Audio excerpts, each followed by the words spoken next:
What's going on, people? Welcome back to Curtis Shaw TV, back with another live stream. And happy Monday, people. Listen, killer Kai Havertz. For those of you that aren't hip-hop fans, you're thinking, what the hell's going on? Cameron, Dipset, we photoshopped it. Big up Keros who photoshopped it, and we put Kai Havertz. Killer Kai, people. He's killing them out there. Harlem, Dipset, Bird Gang. So yeah, man, I thought that was probably the most shameless green screen I've ever done, but I'm embracing it, people. We're here. Big up to everyone tuned in today. Hope you're well on this Monday. Apologies, I was on mute there at the start, but we're here, people, and obviously it's a big game tomorrow for Arsenal. Unfortunately, the press conference isn't till later on this evening, so it will be we'll probably I might do press conference reaction tomorrow at 2 o'clock for the game tomorrow night. But today we'll go over the weekend. We'll have a small discussion about tomorrow's game, of course. Hey, embrace the green screen, man. Dipset, Bird Gang, Harlem, killer. Yeah, no waffles. Well, we could do a bit of waffle settings from what Arteta said over the weekend after the game against Brentford. But in the words of 50, oh, the top feels so much better than the bottom. Listen, man, we're top of the Premier League. But listen, all I will say, calm down, people, calm down. I've seen people getting carried away.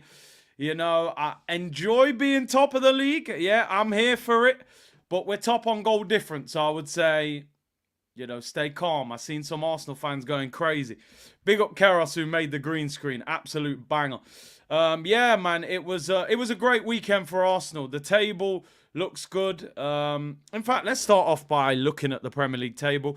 Big up to everyone who supported the channel over the weekend. We did the watch along yesterday as well. Great numbers. Thank you to everyone who watched the fan cam as well. I will be doing a fan cam after every Arsenal game now. So big up to everyone who got their comments in and watched that as well. Yesterday went the way we wanted it to go. At the end of the day, we wanted the draw. We got the draw. Liverpool won. Man City won. Thought it was a fantastic game of football. I got to be honest. The tempo for probably the first 70 to 75 minutes was unbelievable. I thought both teams tired a little bit towards the end. But the tempo was unreal. City first 25, 30 minutes were brilliant. And then Liverpool, to be honest, probably by the end of the game, Liverpool probably disappointed they didn't win it. What I'm taking out of that as an Arsenal fan, and yeah, KS, I've seen Aubameyang, he's doing his thing in France. I'm delighted for him. What I'm taking out of it as a positive for Arsenal, because we have to try and clutch to the positives. We say it every year. Have Man City dropped off a little bit? I said it last year, then they won the treble. So now I hesitate to say it because, you know, you look pretty stupid if it turns out they go and win 15 games in a row and win the league. But City look like they can be got at. They really do. Luis Diaz yesterday was twisting up Kyle Walker. If Diaz could finish yesterday, Liverpool would have won that game. City can be got at. Look at Nathan Ake's mistake. Poor back pass, mistakes you don't see from City. Ederson gives away the card. You know, listen, they are the best team. I still think Manchester City are the best team in the Premier League. I do. Haaland, De Bruyne, all that, although De Bruyne wasn't very happy when he got dragged. That ginger Jack Grealish haircut ain't quite working for him. Listen, you tear your hamstring apart like that, and you're out for 5 months, and you're 32, 33 years of age, it is going to affect you. I don't want to say too much about De Bruyne because we've got to play them next in the league. And if he smashes us, then I'm going to look stupid. But are City as good as they were last year or the year before? I don't know if they are. We've scored more goals than Man City. We've conceded less. They can be got at. Now, listen, if you go to the Etihad and we don't play well, we'll get beaten comfortably. City are that good. If your level drops slightly, they will punish you. But if you're at the level, I think this Man City team can be beaten. I do. I don't want anybody to get carried away. It's still Haaland. It's still De Bruyne. It's still Foden. They are an unbelievable team. It's Pep. But we've got to go there with the mindset that we're here to win this game. I don't want anybody to think I'm getting carried away because I'm not. City are unbelievable. But we have to have the mindset. We've got to change the narrative.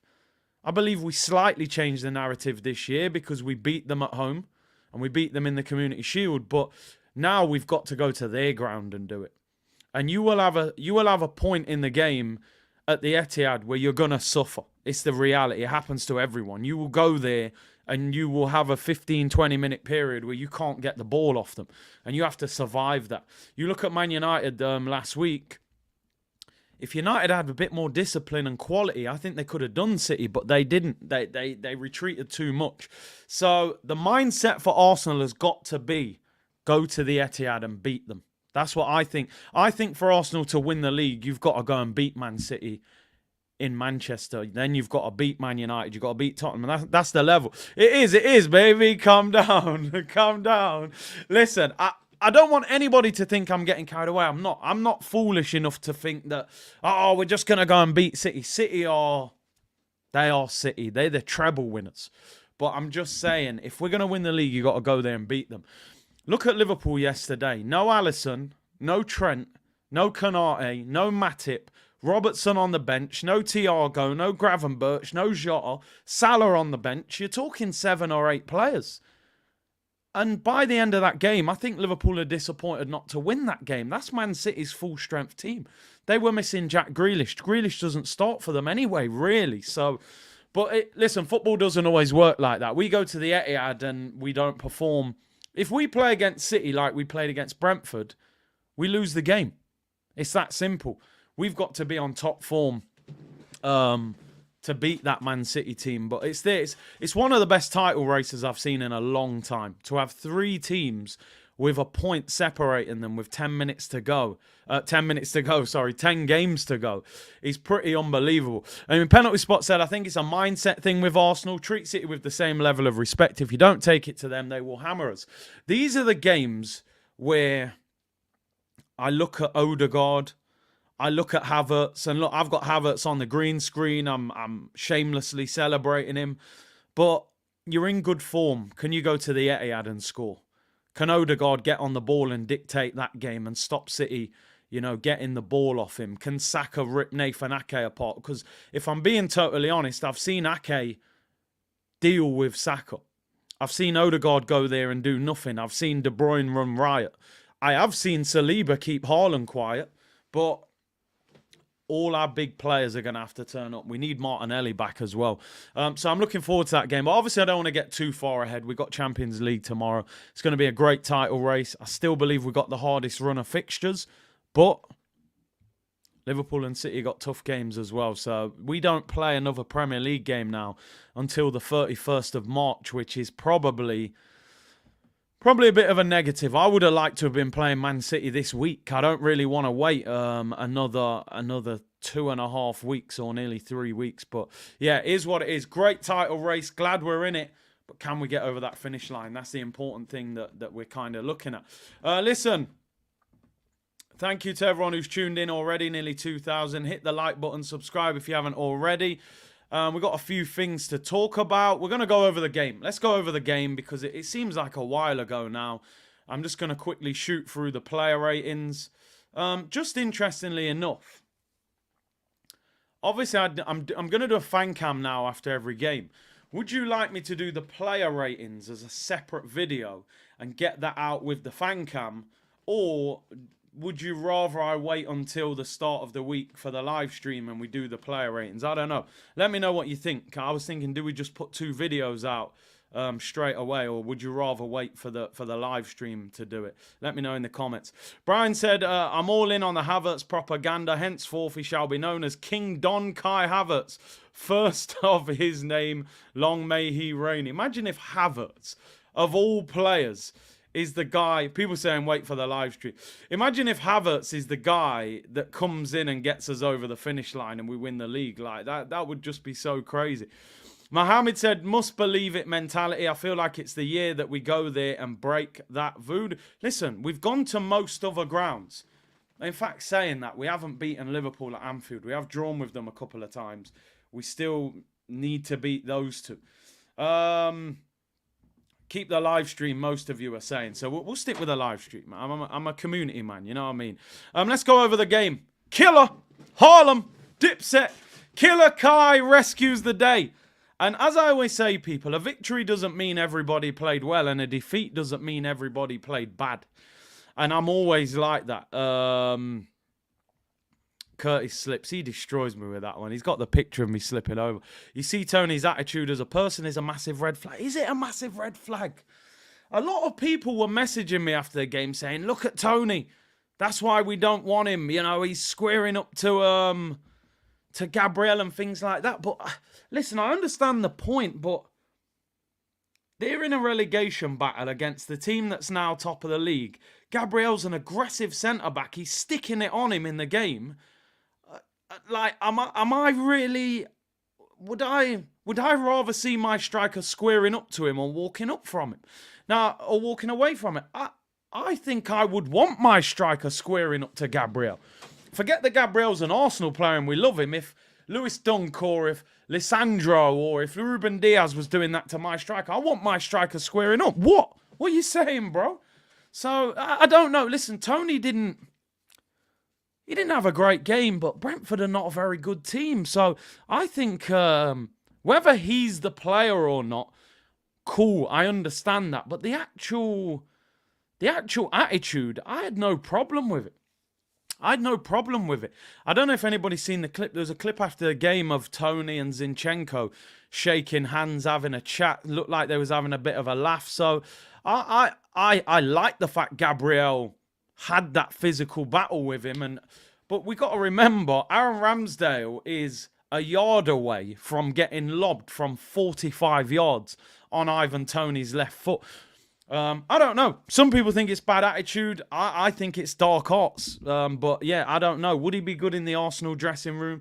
Do we need more people like that? I don't know. You criticise Xhaka for squaring up to Anfield to Trent. It's not the same for Toney. Do you know why it's not the same, bro? Because number one, that situation didn't require that at the time. The last thing you do at Anfield when you're winning is do something to hype them up, you know? You keep them quiet and turn it into a library. Did you see Team News and Tickets guy saying the Arsenal board hates Toney? I seen something like that. I saw something he put. Listen, I'm not saying everything this guy says is gospel, but there seems to be a feeling that Toney would affect the dressing room amongst the board. But listen, I don't know.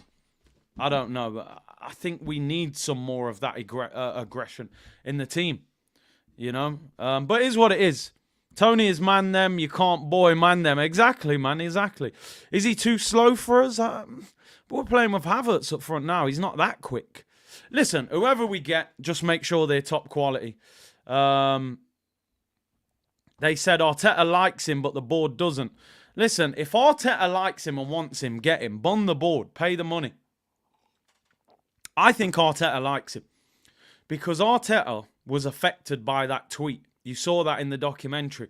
I don't think Arteta would let somebody affect him if he didn't rate them. Do you know what I mean? I don't think it would bother him if it was a player that he thought, this guy's rubbish and he's tweeting. I think he rates Ivan Toney, and that's why that tweet bothered him so much.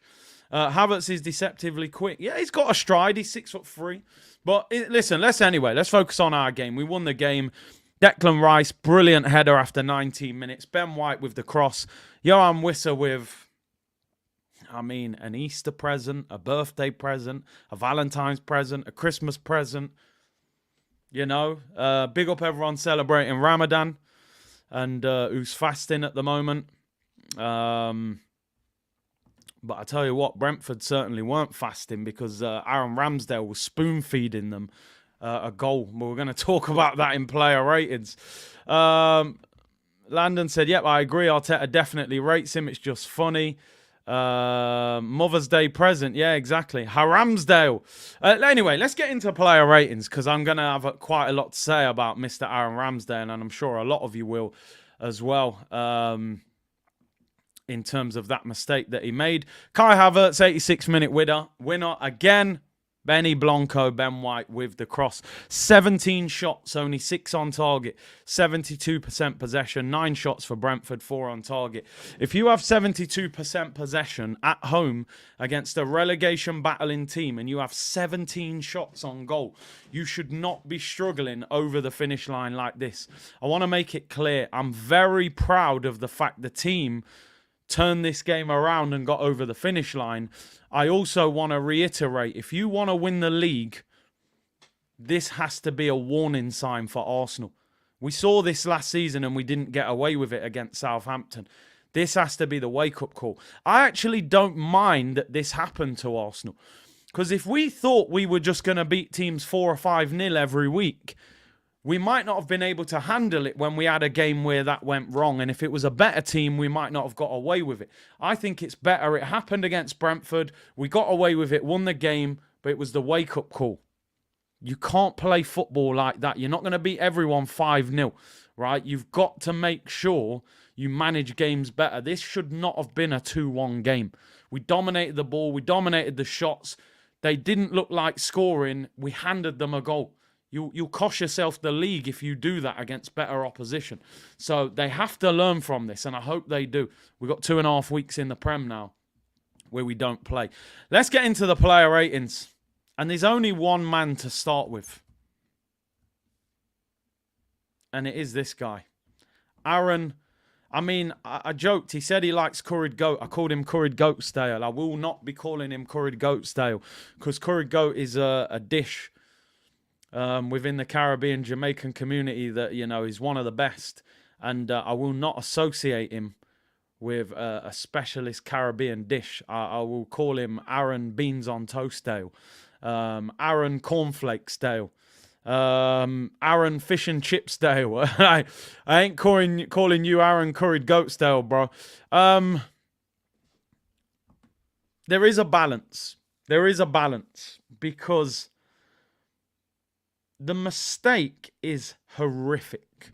It's not a shot that goes through his arms and you go, oh, or he spilt it out and someone taps it in. You go, that's not good. This is like, I think I said on the reaction video, make sure you follow me on TikTok, Curtis Shaw TV, if you want to see the reaction videos. I said, check his betting accounts. Because I didn't understand what I was watching. I didn't get it. It made no sense to me. Having said that, and I've been very critical of him, I do have to give him some credit for his second half performance because he could have easily had head loss. People were saying take him off, bring Hine on. It's ridiculous how bad that mistake is. Second half, he played very, very well. Very well. The save from the header, point blank range, and the lob from Ivan Toney, title race is over if he doesn't make them saves. First half, I'm giving him 2 out of 10. The mistake is absolutely outrageously bad. Second half, I'd probably give him 8 or 9 out of 10. I'm going to be real. Them saves are outrageously good. I'm going to give him a 4 overall. I'm going to give him a 4. He gets away with it with the second half. If he don't do that second half, he'd be getting a 1 or a 0. It's one of the worst mistakes I've seen. I give him a 4. He said in the interview with Bugsy Malone and Ian Wright, he struggles to concentrate for 90 minutes. Well, you saw that the other day. He was sleepwalking and nearly cost us the title. The reason I'm not going higher than 4, because I can see a lot of you in the comments saying 5, some people saying 7. We were that close to the title race potentially being over. Just in saying one mistake. That mistake nearly cost us 28, 27 previous games. That's how fine the margins are. I'm giving him a 4 because I'm upset. But he got away with it. Probably could say 5. Second half was a 9. First half is probably a 1 or a 2. But I'm giving him a 4. The concentration is not good enough, bro. The mistake was totally unnecessary. You've nearly cost us the title in a split second. You did brilliant in the second half. But that, as I always say, it's like somebody putting a brick through your window, smashing it, and then saying, sorry, mate, don't worry, I'll repair it. And then repairing it for you. You've already smashed my window, mate. I'm freezing. The wind's coming in. That, to me, is what Ramsdale did. He put a brick through my window and then fixed it. That's where I'm at. 4 out of 10. 4 out of 10. That concentration level is not good enough. I give him some credit. Second half, he was brilliant.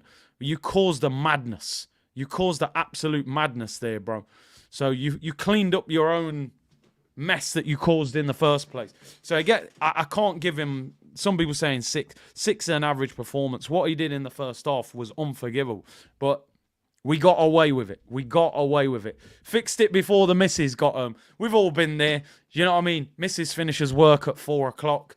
You've been sat on the sofa for the last 2 hours.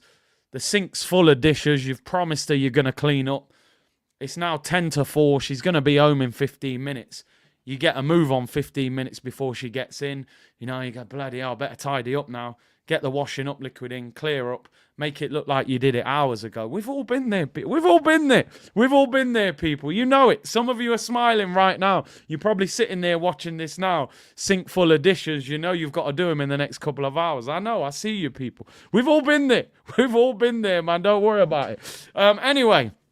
And Ramsdale gets a 4. Every week, Ammo. See, Ammo knows. Ammo's like, you're damn right, man. You know what I mean? Oh, I'm leaving them to soak.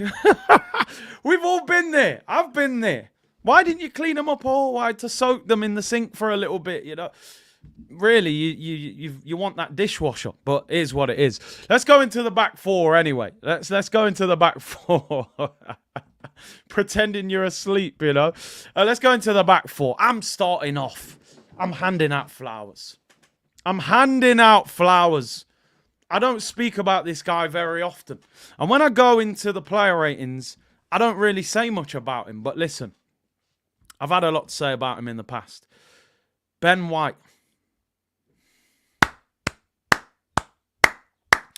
Benny Blanco, Benjamin White, Ben I don't bother watching football, Joey Essex, whatever you want to call him, Benny Blanco from the Bronx. I mean, bro, no, I'm going full screen. I am. It's serious. It's serious. Serious, Ben. Serious, as JME would say. Big up my brother Broads in the chat. This guy, people, seriously. Ramsdale nearly cost us the title. Ben White, bro. We're all talking about this guy. Killer Kai. Killer Harlem. Dipset.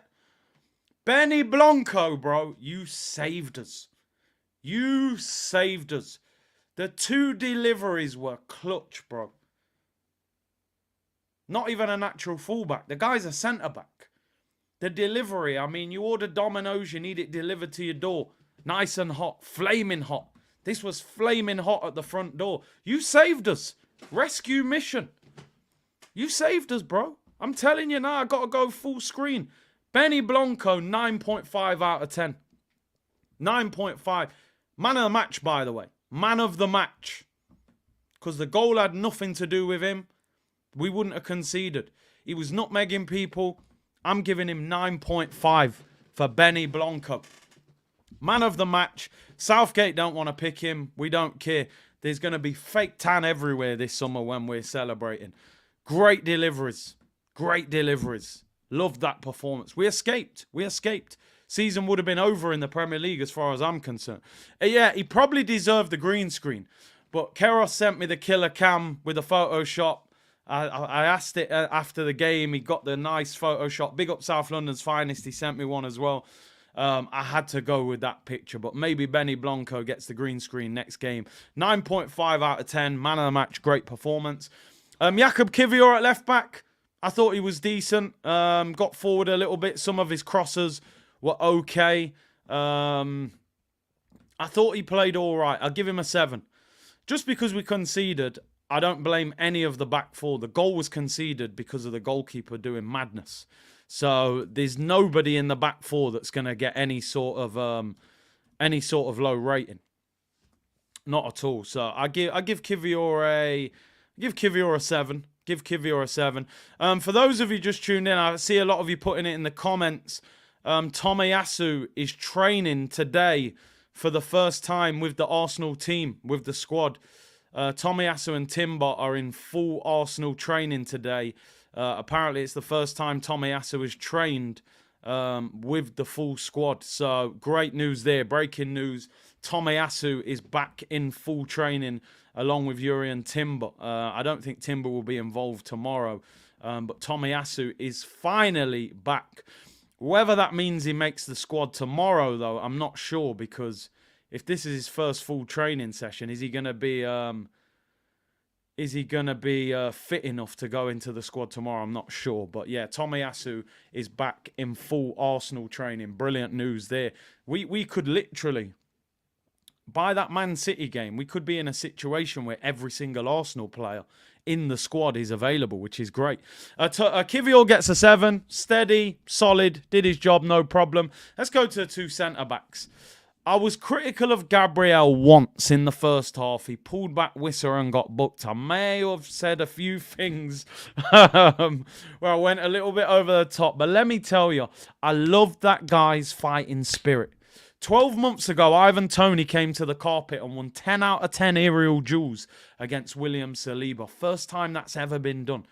And he scored. The goal was offside, but it was given. So in theory, Toney came here and cooked us, won every header and then scored the equaliser. Right? Gabriel said, nah, bro, not this time. We can have a scrap. Joshua Ngannou business. He bullied him. Apart from the volley, where he nearly lobbed the key, I thought Gabriel was superb. I actually think Gabriel was the better of the two, because Gabriel, for me, was the one that went to war with Toney. So I'm going to give Gabriel a 9. I thought he roughed him up. I don't think Toney did anything. He had one shot. If you look at the shot, he was on the other side. So I thought Gabriel was superb. I give him 8.5 because the silly yellow card. I'll give him 8.5. I thought Gabriel was super. I love the fact that we've got centre-backs that can bully strikers. Remember them days, Koscielny, flimsy, getting dashed to the floor? Well, I don't want to see that foolishness. I want Gabriel to go and beat people up on the pitch. And he's clever with it. It's not like he gets sent off as well. So I love that. I love that. I'll give Saliba an 8. I thought Saliba was excellent as well. I love the aggression from Gabriel. I love the fact Gabriel squared up to Ivan Toney. Saliba a couple times just eased him off as well. But I love the fact that Gabriel squared up to him like, yo, what's happening, bro? What are you saying? You know what I mean? So, yeah, I'm about that. I'm about that life. So, 8.5 for Gabby. Maybe I should give them both. I give Saliba 8.5 as well, because to be fair, Gabriel got booked. So, I'm going to give Saliba. I think they played equally as well, but we know Gabriel is more the calm, cool, and collective. Listen, Koscielny, Gunnar Vettel, for me, I'm going to be honest. I don't want anybody to think I'm being critical here of Koscielny, because in reality, Koscielny was one of the best centre-backs that we've had at Arsenal prior to the Saliba and Gabriel point. But he was frustrating. I think it says more about the level of centre-back we have or had rather than the level that Koscielny was at. Maybe harsh on him. Maybe Koscielny never had a true quality centre-back next to him. I thought Vermaelen would have been that guy, but Vermaelen was injury-prone. You know, Mertesackers and all them, Socrates, they were bang average. Koscielny, the problem for me, I saw him get bullied too many times. I'm sorry. You know, I seen this guy rolling around the floor. He was weak. He wasn't particularly strong. He was good, but he wasn't strong. And you need strength at centre-back. These strikers, you know, he used to go against Diego Costa and them, man. He couldn't cope. Let's go into midfield. Jorginho. I thought Jorginho played well. I thought he played well without being spectacular. He played a few excellent passes over the top. Them sort of Cesc Fabregas-esque little looped pass. In fact, no, I'm thinking about more of his passes now. I'm going to give him 8 out of 10. I'm going to give him 8 out of 10. He played a few great balls, actually. That little floated ball over the top. I'm going to give him 8 out of 10. I actually forgot about that. I haven't written my notes down today. I'm freestyling. I got no lyrics today. So Jorginho gets an 8 out of 10. Some lovely passes. I thought he had another really good game. Martin Odegaard. I thought Martin Odegaard in the first half played really well. Oh, the pass to Kai Havertz from Jorginho. I'm going 8.5. That's what I need the community there for. I have to lean on you. No, that ball was outrageous. That is Cesc Fabregas at his prime. What a ball. 8.5. What a pass. Odegaard, I'm going to give an 8. I don't think he was as good as Jorginho. I thought he faded second half a little bit. I thought first half he was fantastic. Some of his passing again was great. Why does that brother not shoot? People from Arsenal watch this. Somebody tell me why Martin Odegaard doesn't shoot from 25 yards out. Like if I meet him again in America on the tour, I'm going to say, bro, you have got such a good left foot. Why do you not shoot more often? You scored 15 goals last season. Pull the trigger more. The amount of times the guy gets the ball 25 yards out, you're still trying to play a 1-2. Shoot. But yeah, listen, played a nice ball to Ben White in the build-up to the goal, but I want him to shoot more often. I think he's got more goals in him. But I give him 8 out of 10. He must get fined for shooting, moving like Ozil. I'm telling you, bro. Guy don't want to shoot, and he's got the ability. You can see it. Let's talk about Declan Rice. Like, I'm running. You're just running out of things to say at this point. What do I say? You just copy and paste at this point, don't you? Just Control and C, I think it is, on the laptop. Just copy, paste, and keep it moving. The guy is just... I'm going full screen. It's serious. These are some serious times. All I can see around us is just... Big tune that back in the day. If you know, you know. This guy, Deckers. Oh, my days. What a player. What a player. I don't know what to say about him at times. I'm like, what do you say about this guy? What do you say about him? Rice and peas, jollof rice. Plain white rice. Basmati rice, pilau rice. Declan Rice. What a player. The deliveries into the penalty area. The tackles. Now the goals as well. Signing of the season. If we win the league, I think he'll win PFA Player of the Year because of the impact he's had at Arsenal. And all of a sudden, he becomes an absolute superstar if that happens. 6 goals, 5 assists. I think he finishes the season with 10 goals.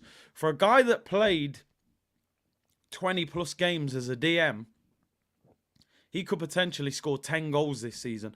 Probably end up with 7, 8, 9 assists for a guy in defensive midfield. I asked the question the other week. Should we buy an 8 and keep Rice at 6? Or should we buy a 6 and make Rice box to box? I'll be real. If he can score 10 goals, 7, 8 assists, when most of the season he's been in the DM role, you might have to free him up out of that DM role and buy a DM and let him go box to box, because maybe we're restricting him. If you've got a guy that's capable of scoring 10 Premier League goals, you don't really want him sitting in the 6 role just defending. So I think the narrative may have changed. I think we got to get the Thomas Partey replacement and let Declan Rice play box to box and sign the number 6. So I really hope that's the thought process. Maybe we need a 6 and an 8, to be honest. Do you go and get... Well, Kimmich could be available. Apparently he's had a big fallout with Tuchel, but I think they'll get a new manager and they'll end up keeping him. But Declan Rice, 9 out of 10, by the way. What a goal. What a header. He's an outstanding footballer. The shot that hit the bar as well. Scott, I'm with you, you know. I said this the other day. I said, look, I'm not saying he's top of the list, but Douglas Luiz, I know Villa got smashed the other day against Nando's, but he's improved a lot. The problem with Douglas Luiz, he'd be so expensive. But could we get a top quality number 6 and play Decker's box to box? And then obviously play Odegaard more as a 10, you know. So 9 out of 10. I agree with you, Jorge. Best DM since Patrick Vieira. Vieira, Gilberto Silva. Then this guy. This is the guy we needed when we had Santi Cazorla, Cesc Fabregas. I know because of the age they couldn't. But I'm saying when we had the great ball player, we didn't have the great ball winner. You know, we had Fabregas. We were putting Flaminis and Coquelins and people like that next to him who were... They were meaty DMs, you know. Now we've got Rice. We need the Cesc Fabregas kind of player there as well, possibly. But yeah, man, we've got a incredible player there. Incredible player. Listen, if Partey could stay fit, the answer's right there in front of us, H. Do you know what I mean? If Partey was fit, playing well in the 6 role, we'd be absolutely flying. So can you get him fit and play him? But I don't know. Ricardinho said, I bought Manuel Ugarte in DM on Football Manager. I've bought him a few times. Great little player. I don't know how good he is in real life. Can we get Kessie? Kessie's getting paid, bro. Whether he would want to leave or not, I'm not sure. Rice is amazing, said Sakazola. Unbelievable. Imagine Chouameni and Rice. Oh, mate. We'd be winning the league. We'd be winning the league. Let's go to the front three. I'm going to keep it a book. I'm going to keep it a book, people, right? I thought the front three, along with Ramsdale's mistake, I thought the front three were below average. I thought they were below average. Havertz, yeah, man, we're going to have a different conversation because you came up clutch. Anybody you played football at any level, especially as a striker, you have a bad game, scored the winning goal. All of a sudden, you had a great game. How'd you play? 1-2-1. Did you score? Yeah, I scored the winner with 5 minutes to go. All right, you're the hero. You're the hero. Enrique Iglesias, I can be your hero, baby. I won't sing the rest. It's too early in the week. You know, it's got to be at least Thursday or Friday before I start singing tunes like that. It's early. I've got to warm up. Let's start with Trossard. Oh, dear Leandro. This guy, I mean, 1 week I'm calling in Leandro, Bomber Clark, Trossard, Bossard. Then the next week I'm calling him Stella R. Trossard, Drossard. This was the Stella R. Trossard and the Drossard performance. I don't know where I'm at with this guy. 1 week I'm like, yo, he's a silver fox. He's got silver hair. He just glides through, you know. He's a baller. We got to get him in the team. The next week I'm like, yo, that's grey hair. The man's old. He can't move. He's drunk. All I can say, Arsenal, breathalyze him pre-match. Because I don't know what that performance was. And I've seen that performance a few times from him. And I don't know where it comes from. 1 minute you're watching Trossard, you're like, yo, this guy's so good. He needs to be in the team. He reminds me of Haleb. He reminds me of Arshavin. He's got 2 feet, like, you know, similar to Cazorla. Not as good, but similar. Then the next week you watch him, you go, yo, no wonder Brighton sold him for 27 million. What the hell is that? I gave Ramsdale a 4, so I can't give him a 4. I give him 4.5. Give him a 4.5. He was just, I don't know what was going on with him. You know, he could have got dragged at half time. He could have got dragged. Is he better as a sub? It's a good point. Could be an impact player. He's drinking your red stripes. That's why you never get one when you caught. You're right. I give him 4.5. Maybe 5, 4.5. I thought he was poor. He is still worth the money. Very good squad player, but the performance was drunken master, as Kai Trott said. Yeah, I don't know. He seems to have... His best performances to me come either off the bench or false 9. On the left, I don't think Trossard's a winger. I don't think he's got the pace to go at fullbacks in the Premier League, Kyle Walker's and that. I think he's better when he centrally can move left, move right, can shoot. I don't think he's a winger. So, hope Martinelli's fit for tomorrow, but we're going to talk about that. Bukayo Saka on the other side. I mean, he wasn't bad. He was better than Trossard, but he wasn't good either. You know, would I give him a 6? I thought Saka was maybe even below average, but I'm trying to think of what he was doing in the game, really, Saka. Like, he went past his fullback a couple times, but there wasn't a lot of end product. His shot wasn't really there. He put a couple decent crosses in.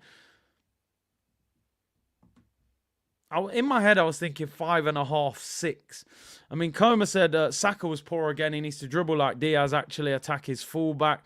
Bukayo Saka 6, 5.5, 5. A lot of you saying below. Yeah, I'm going to give him 5.5. I thought Saka was a bit below average. I'm going to keep it a buck, man. I don't think he hurt them enough. But here's what it is. We'll let him off. He's been in great form and we got away with it. And again, Bosch J, you're right. No competition. No competition. I only see me. D-Block Europe. I ain't going to do auto-tune. But yeah, he's got no competition, bro. What are they going to do? Look, he played average. He played below average, didn't get taken off. And he knows that. Tomorrow night, Porto. You play bad? Guess what? They're not taking you off. Man City away, you stink it out. You ain't getting taken off. Because who are they bringing on? You don't trust Nelson ahead of you. Let's talk about Killer Harlem. Dipset, Bergang. The green screen. The most shameless green screen possibly in Curtis Shaw TV history. Killer Kai Havertz comes up clutch and saves the day, bro. He saves the day. First half, he misses the one-on-one. Tries to chip the keeper. I'm like, oh my God, Chelsea have ripped us off. It's tax evasion. What the hell did we sign this guy for? And then he comes up clutch. As I said, I may or may not have tweeted, get Havertz off, get Trossard off. Other tweets are available. Luckily, they have the edit mode now on the tweets. And then he comes up clutch with the header. Keeper gets a hand on it, too much power, can't keep it out. And then to top it off, just when I thought this guy, a guy that I genuinely could not stand when we signed him, all of a sudden, I'm shamelessly finding myself thinking, you know what? I'm beginning to like Havertz as a player. Not only do you score the winner, you do the Thierry Henry knee slide. Who the hell do you think you are? But guess what? I respect it. And that's why I gave you the green screen. Because you deserve it. Now, my question is, can you keep it going? Can you go to the Etihad and score? Can you go to Tottenham and score? Old Trafford and score? Bigger tests ahead. But trust me, I cannot believe I'm sitting here as an Arsenal fan on the 11th of March, 2024 at 2:49 p.m. saying Kai Havertz is Arsenal's #1 striker. I don't want to see Jesus start. I don't want to see Trossard start. I want to see Kai Havertz start up front. For the time being, I'm sure there'll be a stage I may change that opinion. But right now, this crazy guy is our #1 striker. I don't understand it. I don't get it. It's like something, everyone used to tell me about crypto. I say, boy, I don't really know, that looks like some pyramid scheme. I don't trust it. Next minute, Bitcoin starts climbing. You say, you know what? I might have to start studying this and really learn because, people making money off it. It's like Bitcoin. First you ignore it, then you see it working.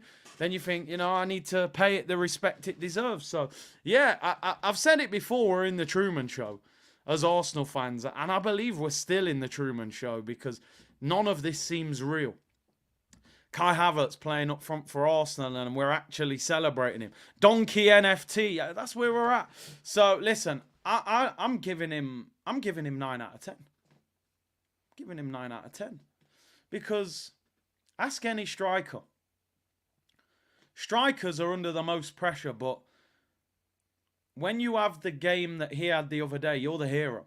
You go in the dressing room, everyone's high-fiving you, patting you on the back. Did he play that well during the game? I don't think he did. I don't think he played that well. He didn't play that bad, but he missed a big chance. I don't know if it was offside or not. But you came up clutch, bro. That's worth every penny of the 65 million. You put in average performance, score the winning goal, I'll take that all day long. I've seen Jesus run around, have great games, come off the pitch after 80 minutes. Did he score? No, he didn't score. As me as a striker, I'd rather play average and score than run around the pitch and not score. That's what strikers are about. You live to score goals, hit the back of the net. 9 out of 10. Again, you saved us. You saved us, bro. Killer. Killer Kai. Great goal. And I said there should be lawyers and solicitors outside of Chelsea's training ground because I'm convinced we were extorted for that deal at 65 million. But you know what?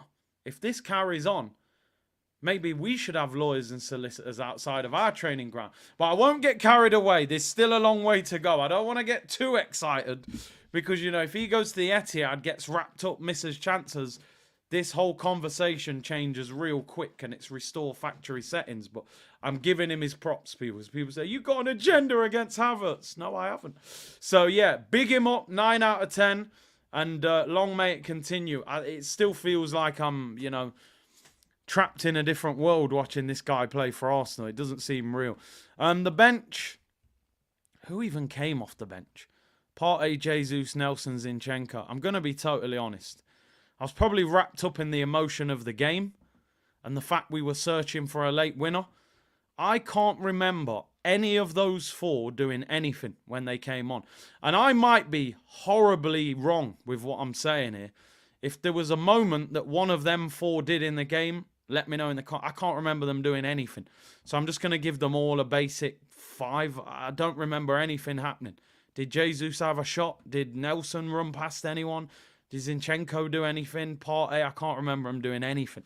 So I give them all a 5. I give them all a 5. We'll leave it at that.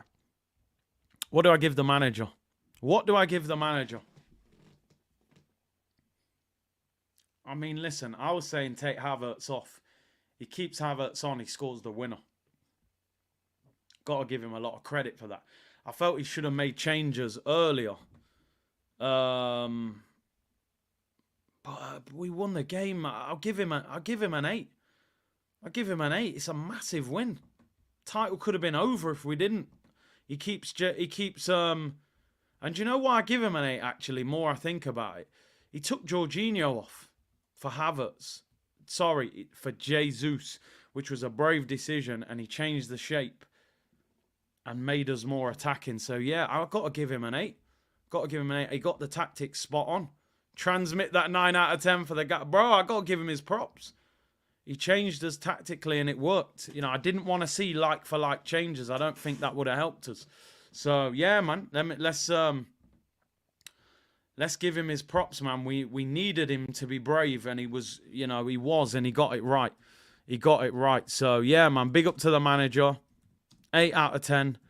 And yeah, top of the league. Because I think if we didn't win that game, it would have been over. I'm going to keep it a book. If we'd have drawn that, it was done and dusted. Even though points-wise, not a lot would have changed. But yeah, man, I'm giving him his props. I give him 8. Give him an 8. Maybe a 9. Let's give him a 9. It's Monday. Give him the 9. It was a huge win. So big up Arteta. Maybe you can make the green screen again. And we'll do shameless pictures of you, mate. Anyway, let's move on. That game's done. We won. Liverpool drew with City. Happy days. Now let's look ahead to our next game, which is Porto. I mean, I'm not going to fully preview this game yet because the press conference isn't until later on this evening. So I can't really go into detail as much as I would have liked. But these are Arsenal's next 6 games.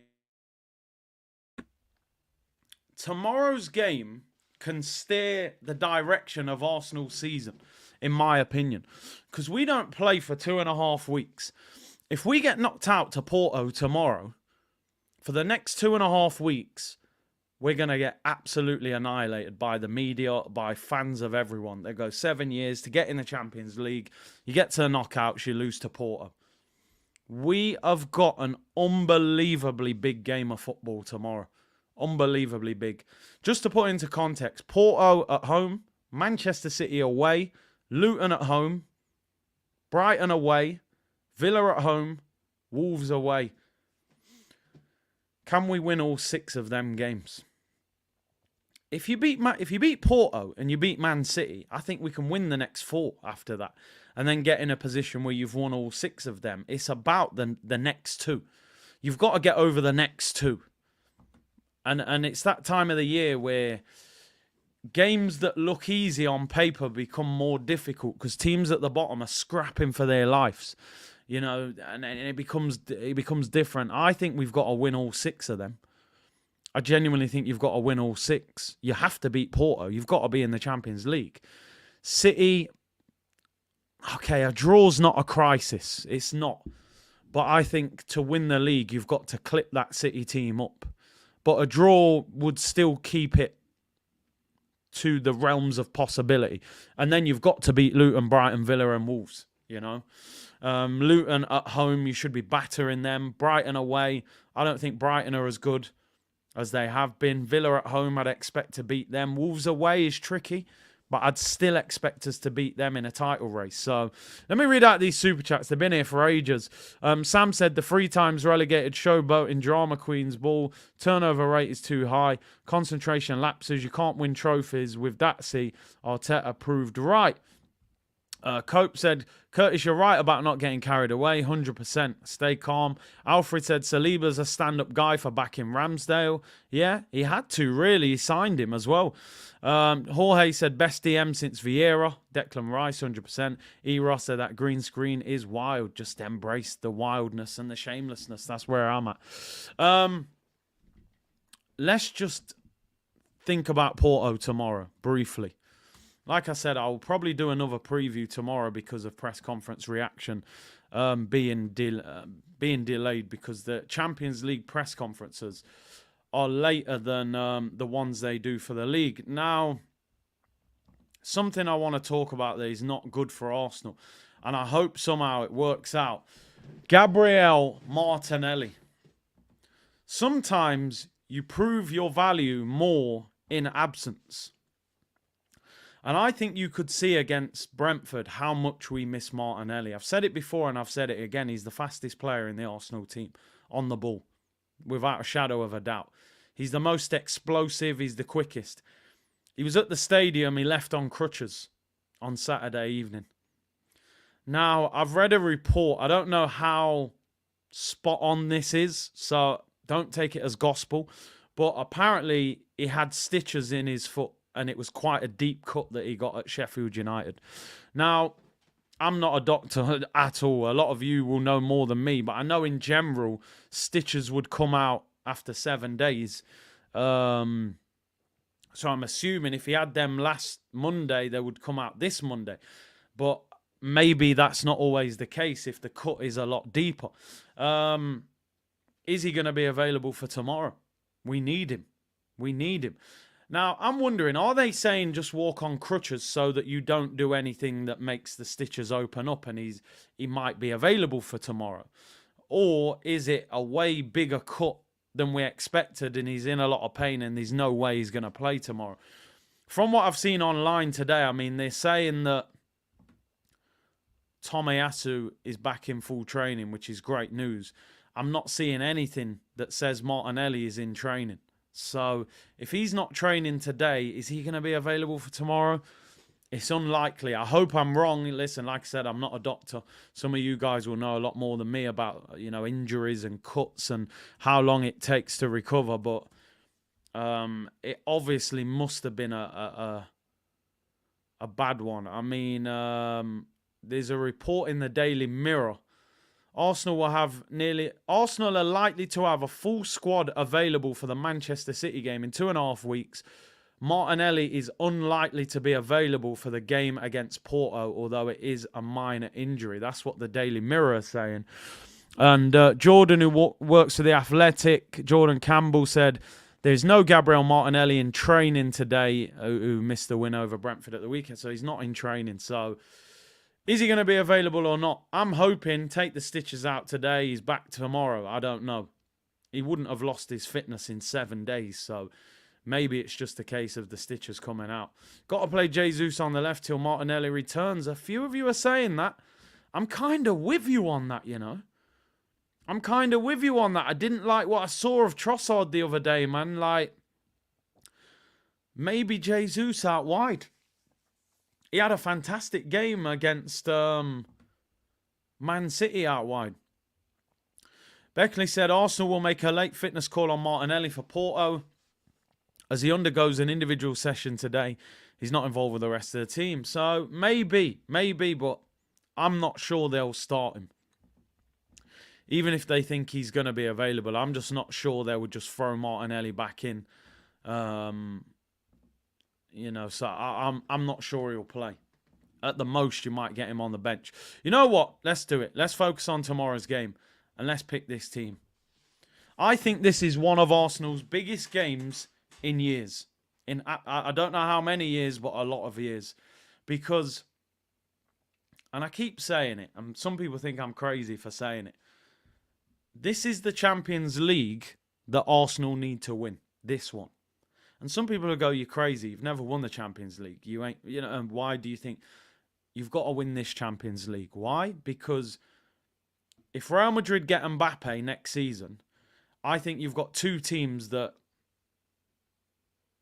Man City apparently are going to have a big window this summer.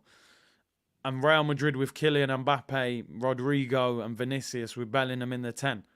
You've got to win it this season. Finals at Wembley. Madrid are not as good. Barcelona are not as good. Bayern are, you can get at them. PSG are not amazing. Yeah, any of those teams could beat us if we're not at it. But equally, I think we could beat any of those teams if we perform properly. This is the Champions League you need to win. This competition is wide open this year. Wide open. Inter got to the final last year. AC Milan got to the semi-final last year. All these teams, they'll reload in the summer. Big up Matt, the Southern Gooner. Go and follow his channel. He said, you're right. Everyone will be retooling this summer. Bayern, Madrid, Italian teams and City. City didn't have a big window. Vardiol, Kovacic, Doku. That isn't flexing your financial muscle. They're talking about Musiala and Kimmich and players like that this summer. I'm seeing Rafael Leao links today online with Man City. If they have that kind of window, could be scary hours. You know what I mean? And if Real Madrid get Alphonso Davies and Mbappe, this is the Champions League Arsenal have got to go and grab.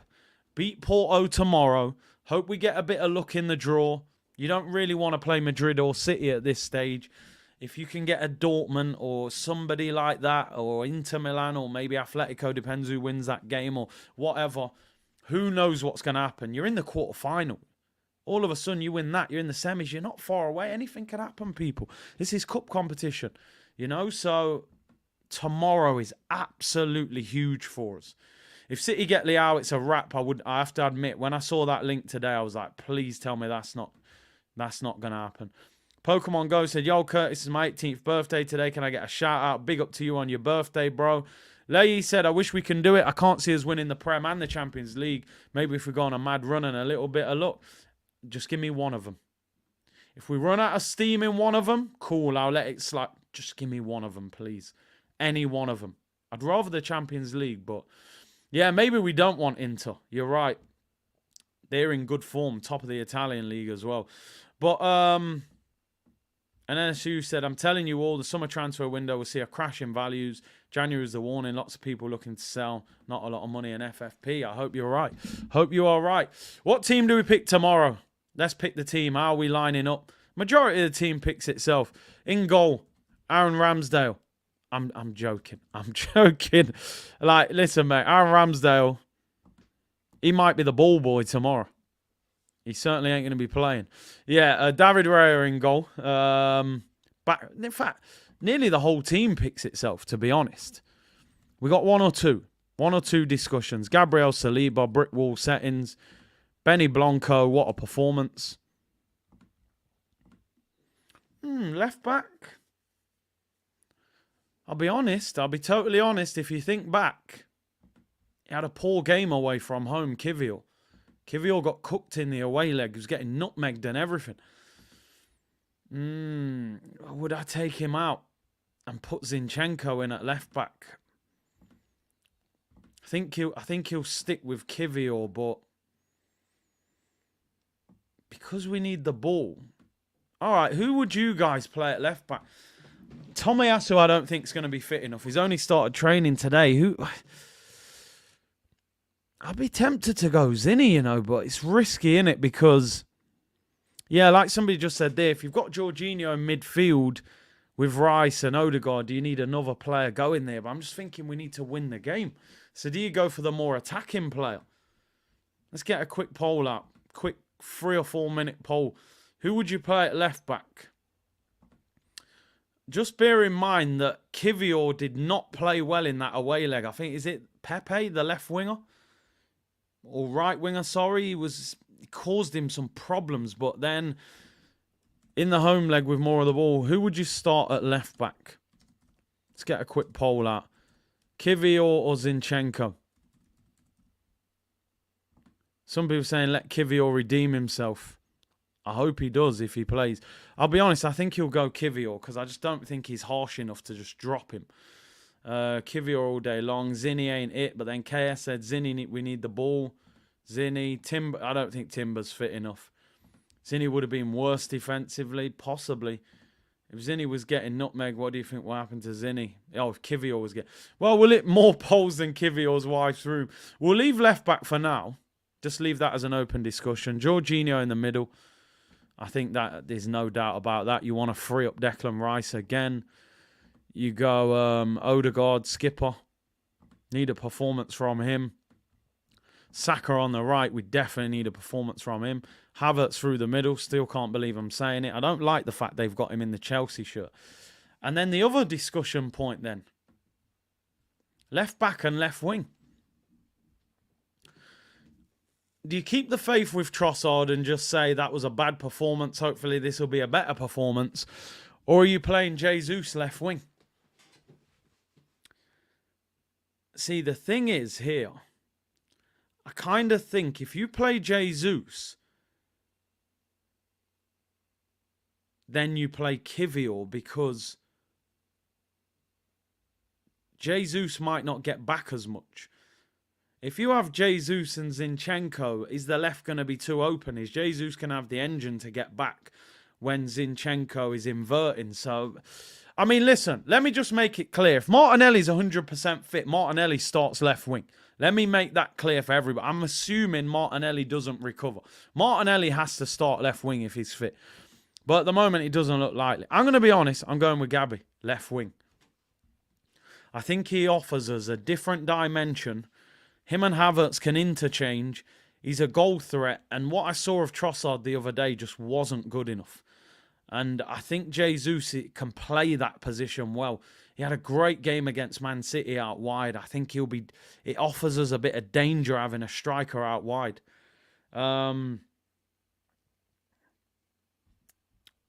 left back one's a bit more confusing. I just think Kivior will get the nod. And I almost think give him the opportunity to try and right that wrong. Difficult away game. Let's face it, Zinchenko hasn't exactly done much when he's been at left back. Kivior arguably has been better defensively than Zinchenko. That's the team I would go for. Tomiyasu's back in training, Noonan, but he's been out since the Asia Cup. He hasn't played. Apparently, this was his first training session. So I doubt if Tomiyasu is fully fit. Again, if Tomiyasu's fully fit, maybe you throw him in at left back. It's good that we've got options. I remember some games were saying, should we play Cedric? Should we play this guy? So that's the team I would go for. I'm not sure he'll do that, though. I think he will stick with Trossard. But I think Jesus should play out wide. The way Trossard played the other day, you can't afford him to play like that in such a big game. And I think Jesus will put in a better performance than that. Don said I would start Partey. Partey looks rusty to me, bro. They need some WD-40 before you put him in the team. He needs some game time and some training sessions before I'm starting him in such a big game as well. He doesn't really look at it at the moment. I think it's going to take him a little while. International break, couple more games, then we might get him here. Final story before we round up, people, as well. We'll finish off with Ivan Toney discussion. Daily Ivan Toney. Report today from Fabrizio. Brentford will now only demand around 50 to 60 million for Ivan Toney. It's believed that the interest in Ivan Toney has wavered slightly since coming back from his suspension. I think a lot of clubs needed a striker in January. Chelsea, Arsenal. You know, there's been talk even Man United looking for strikers. You know, Højlund Young, he's been injured. I think in the summer, with FFP calming down, with money to spend, I think clubs are going to target younger strikers. I think that's the issue. Toney turns 28 this week. And I think the fact that Brentford are in a relegation battle, he started okay. He's got 4 in 8 games, one assist, not 2 assists. I think his stock has fallen a little bit. I do. I think in January, everyone was clamouring for him. I think at the end of the season, 1 or 2 clubs will still look at him and will still buy him. But I don't think you're going to have the auction thing that Brentford thought they were going to get for him in the summer. I think with Gyökeres, with Sesko, with Santiago Jimenez, with Openda, with Boniface, with potentially Ollie Watkins, with Osimhen. I think there's 4 or 5 strikers out there that are younger than him that clubs might think. Listen, my thing with Ivan Toney is still this. If you can get Ivan Toney for 50 to 60 million, he would still be a priority signing for me because I think that's a bargain. I'm not worried about the fact that he's 28. His game's not really built around speed. I think you would still get 3 top quality years out of him for 50 odd million quid. I still think that's good business. My thing has always been with Arsenal, get the one that you want. If Arteta thinks Ivan Toney's the number 1 striker, go and get him. If he loves Victor Osimhen and he thinks I can turn him into a world beater and I want to pay 110 million for him, then go and get Victor Osimhen. If you think Gyökeres is going to be a superstar and you can't believe how good he's playing and he's the one you want, then go and get him. We have to trust the talent idea of the manager, because Havertz is improving. And we weren't sure on that one. And, Declan Rice at 105 million was seen as too much. But he looks like a bargain now. So my thing is, whoever's the number 1, go and get him. That's what I don't want Arsenal signing their 3rd and 4th choice. Get whoever your number 1 striker is and get him to the carpet. Young Gunner said, tournament-based football is easier to navigate in the league. You need to be the best over 38 games. Jesus is better on the right. I think we need a left winger. I hear you. I think winning the league is more difficult than winning the Champions League, which is why I keep saying we might actually have a better chance of winning the Champions League. And Cliff said, we ain't winning the Prem or the Champions League. Great seeing us on top of the league, giving it large to all my Spud mates, but better coaching and in-game management will prevail. As I said, do I think Arsenal will win the league? If I was a betting man, I still wouldn't bet on us. But I hope. It's hope. I hope we can do it. We're going to have to win some extremely difficult away games under a lot of pressure. And if we do that, we've got a chance. That's what it's going to take. That is what it's going to take. People, thank you very much for tuning in. Let me end that poll, by the way. 74% of you said play Kivior, so you don't trust Zinchenko, and I'm with you. He's worse defensively anyway. I will be back tomorrow for the watch-along, 7 p.m. If there's enough to talk about, we'll do a 2 o'clock show, because the press conference is tonight. So we could do press conference reaction at 2 o'clock. Maybe do a quick 45-minute show at 2. And then we're live at 7 tomorrow. 2,750 of you in the chat. Hit the like button. Subscribe to the channel. Let me know in the comments about what we spoke about today. Watch along tomorrow is going to be massive. One of Arsenal's biggest game in years. And I hope you enjoyed this shameless green screen. Killer Kai Havertz. Who would have thought it, people? But needs to continue. Big up, everyone. Enjoy your Monday. I'll see you all tomorrow. Bless.